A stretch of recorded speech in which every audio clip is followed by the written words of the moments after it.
Tonight, Wagner refocusing its efforts. The Russian mercenary group led by Evgeny Prigozhin, now disbanded in Ukraine, may be looking to expand its influence somewhere else, somewhere important to the U.S. Fred Pleitgen is out front. Since a military junta overthrew the elected president of Niger, Russian flags have become prominent at pro-coup rallies.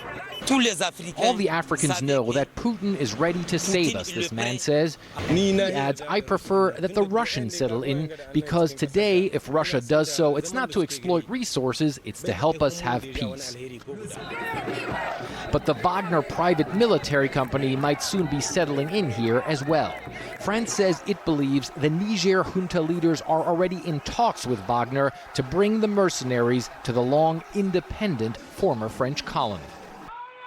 Wagner boss Yevgeny Prigozhin, after his own failed mutiny inside Russia, says the group wants more business in Africa. In Niger, a country where the U.S. has long deployed around 1,000 troops to support counterterrorism operations, that allegedly means Wagner will soon be fighting terrorism here.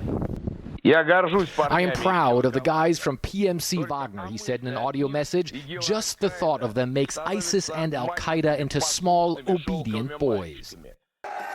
And while some West African nations have threatened to intervene in Niger after the coup, Wagner could confront them or even France, Russian analyst Sergei Markov tells me. Soldiers of Wagner will be happy to put French army on the knees in Niger. Wagner mercenaries were some of Vladimir Putin's toughest and most successful forces in the war in Ukraine. But the group has also been expanding in West Africa for years. CNN filmed the mercenaries training security forces in the Central African Republic. But they're also active or have been linked to Libya, Mali, Burkina Faso, and Sudan. Huge countries with vast natural resources, some of which Wagner are exploiting. Over the past years, investigations by CNN and human rights groups have established Wagner's involvement in and complicity with atrocities against civilian populations in Sudan, Mali, and the Central African Republic. And the French say the group is also behind a smear campaign against them. Paris says this drone video filmed last year in Mali shows white men burying bodies at a site where a fake Twitter account, probably created by Wagner, falsely claimed French forces had committed a massacre. By Russia, U.S. Secretary of State Blinken saying Wagner is both exploiting and creating instability in Western Africa, where Washington has also invested in training local militaries. Happened every single place that this group, Wagner Group, has gone. Death, destruction, and exploitation have followed. Insecurity has gone up, not down.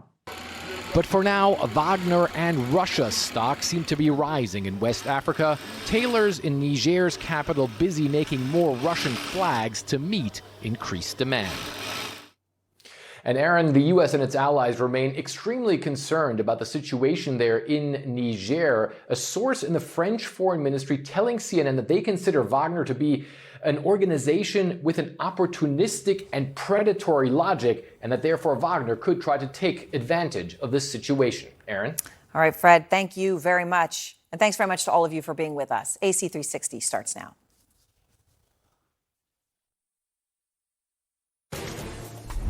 Tonight on 360, first a canceled press conference, now apparently a debate no-show. What's behind the former president's sudden attack of reticence? That and news on when he'll surrender in Georgia.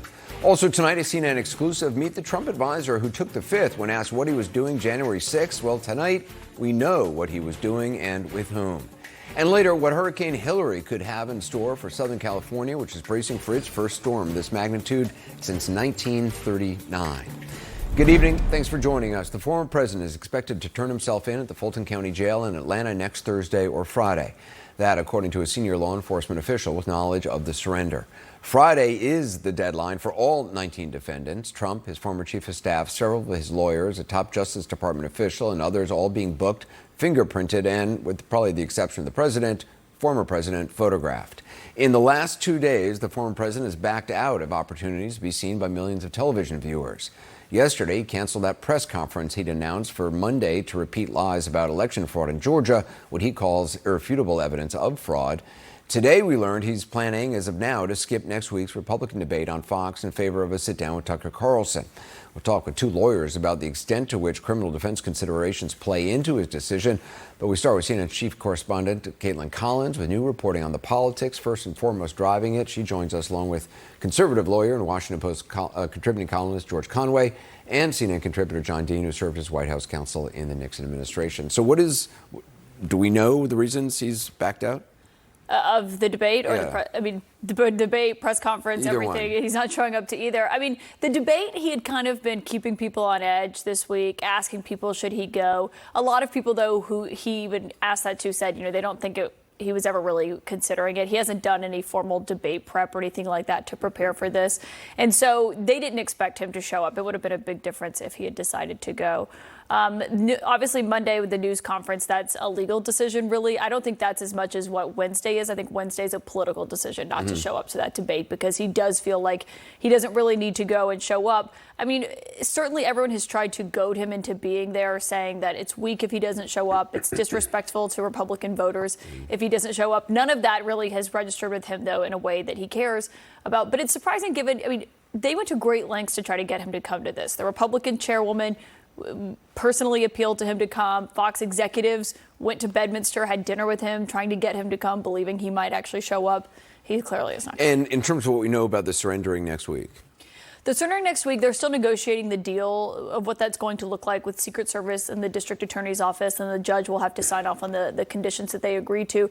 The local sheriff, they've said it's going to be standard operating procedure, but obviously this is the most high-profile prosecution in the country right now, and the idea that it's going to be anything standard is obviously not likely to happen when he does show up. We're expecting Thursday or Friday right now. We'll see if that changes. That's the expectation at the moment. The question is, does he go in and get the exact process that any other defendant would get?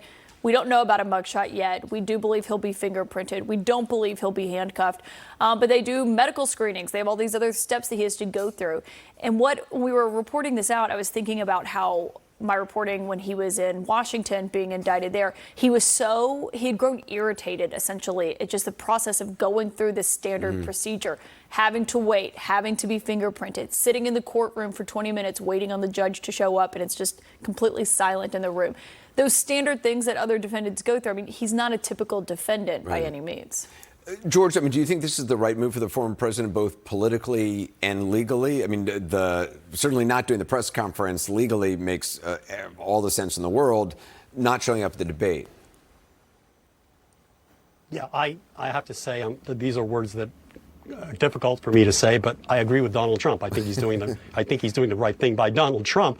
Absolutely, I don't see the upside for him to appear at this debate. All it does is give his opponents a chance to take free shots at him, which I would love to see. But he's doing, with his commanding lead, there really is no reason for him to show up and take the downside risk of running into the Chris Christie truck.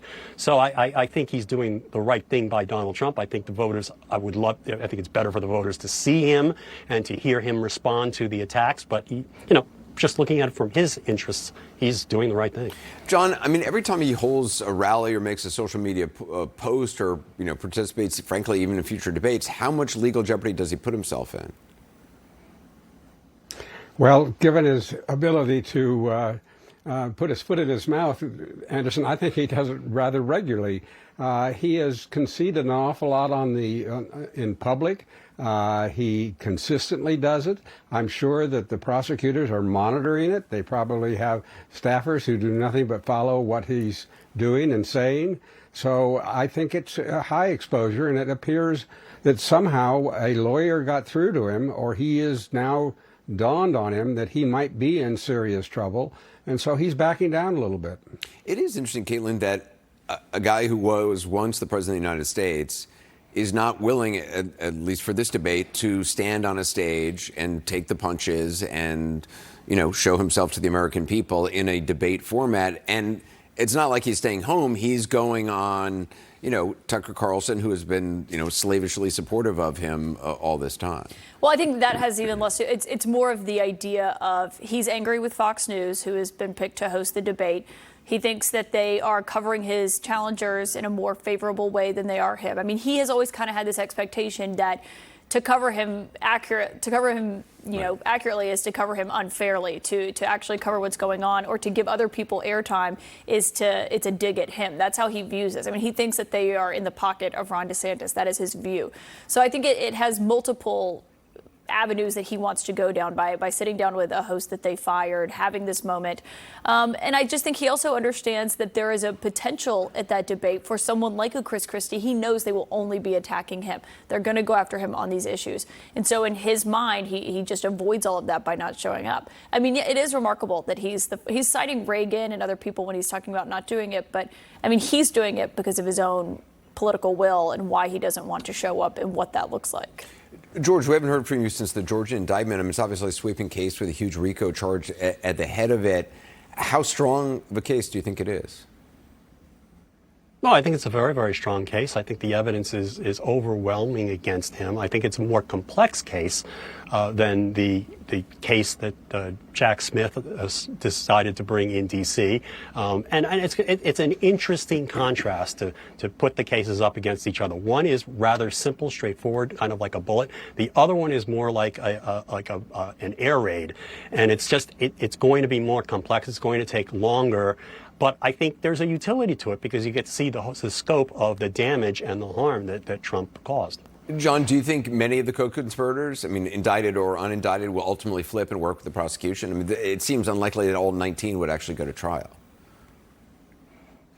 It does seem unlikely, Anderson. And if they go into the jailhouse to surrender and get arraigned and get a whiff of what that place is like or have any knowledge of what a hellhole the Georgia prisons are, I think you're going to have several who want to come forward and say, let's see if we can't work out an arrangement. And so I think maybe 8 or 9 will fall by the wayside and plead. Caitlin, have you heard of any concern among the people around the former president that, left alone on the debate stage, some of these candidates may have breakout moments? Maybe they will. I mean, that we always kind of see that, at a debate, someone has their few moments. I mean, certainly we've seen who clearly Governor DeSantis is worried about, Vivek Ramaswamy, others, because they know that he is going to be the next person on that stage if Donald Trump is not there, that they're attacking. But I mean, okay, so the debate happens on Wednesday night. Someone has a breakout moment. Trump goes on Thursday in Georgia and surrenders himself. I mean, that breakout moment has like a 24-hour life cycle because then it's going to be Trump showing up at the jail, which is notoriously bad, as John was just mentioning there. I mean, they've opened investigations into it. I mean, the conditions of it are pretty horrific. And when you look at just the idea that the former president is going to be walking in there to be arrested and to be his arraignment, which won't actually be an appearance, is remarkable in and of itself. So I think even if there is that breakout moment, I mean, we're at such a bizarre point in this history of this country that 24 hours later, the former president is going to be turning himself in. So it's not clear that it would have legs. I mean, we'll see what happens if the defense of Donald Trump. And is it Thursday or Friday? We're not sure exactly. We're not sure exactly. Okay. They've said Thursday at the earliest, so Thursday or Friday. I mean, who knows? It is Donald Trump. Everything comes with a caveat. Maybe he decides to turn himself in the day of the debate. That seems unlikely at this moment. But, I mean, Governor Christie today attacking Ron DeSantis, saying if you're going to defend Donald Trump on that stage, you should just get out of the race. I mean, those comments will be interesting to see what that is. And obviously, Trump has been very bothered by Chris Christie's criticisms and others' criticisms. Yeah, I mean, George, as you know, former Trump White House Chief of Staff Mark Meadows is trying to move the Fulton County case to federal court. He'll likely have a more favorable jury pool. Rudy Giuliani, obviously Trump as well, are expected to do the same thing. Do you think they have a good shot? No, I don't, because basically it's essentially no business of the executive what happens when states count their votes. I mean, the Constitution provides that federal elections are in the hands of Congress and in the hands of the states. And the chief of staff and the president has no authority to supervise the counting of votes in Fulton County or anywhere else. And the fact that Mark Meadows went down there on his behalf wasn't an exercise of presidential authority, and what he wasn't really exercising. He was acting essentially as a campaign staffer, and that should not entitle him to remove the case to federal court. John, the April 2026 trial date that the former president's attorneys have given to the judge in the January 6th case. I mean, almost 3 years from now, when do you realistically think that that would go to trial? She's not going to give them what they want. I think it's more likely to be somewhere between 10 months and 14 months, which is ample time and certainly well within the strictures of due process. So it's going to be much sooner than later. Caitlin, thanks so much. We'll see Caitlin at the source at the top of the next hour. George Conway, John Dean, thanks so much. Coming up next now, we know now, exclusive video of what the lawyer who allegedly devised the former president's fake elector strategy was doing with conspiracy pusher Alex Jones on the day it all came to a violent head at the Capitol. Also, the latest from Hawaii tonight, where the military has now deployed experts in identifying human remains.